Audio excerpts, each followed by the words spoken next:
Hello friends, welcome back to my channel. आज मु आपनक सहित शेयर करी चूना माछ कर सहज उपाय। आपड़ थे चूना माछ खायापी भल पाते आपड़ थे निश्चय एमती ट्राए करूँ, आपन को निहाती भल लगे। आपड़ थे एमती थे करके खाऊंते, विश्वास करूँ आपड़ सब एमती करके खाइबे। चलतु आरंभ करवा।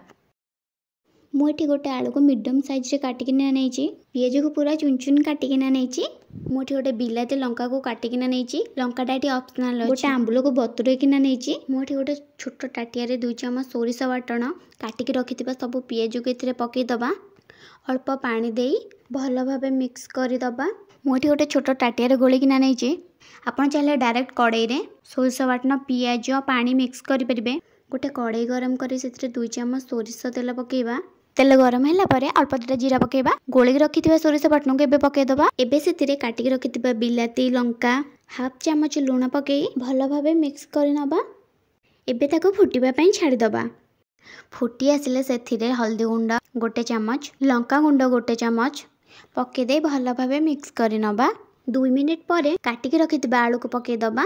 भल भावे मिक्स कर दे आलू को सिझापी गैस रो फ्लेम को मीडियम करदबा। देखिपे मसला आमर पूरा ये हो गला। एबे देखि नबा आलू सिझी कि सिझिनी।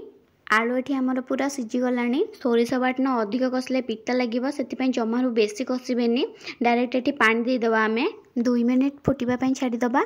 देखिपे आमर ये पूरा भलसे फुटी आसला।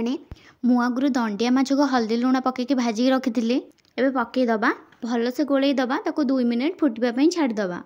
देखिपे तरकारी आमर केते बढ़िया कलर आसी। बतुरे रखिथिबा आंबुल को पकईदबा, भलसे मिक्स कर देकी गैस फ्लेम को ऑफ करदबा। वीडियो भल लगी लाइक एंड सब्सक्राइब कर, न भल लगी भी करदेबे।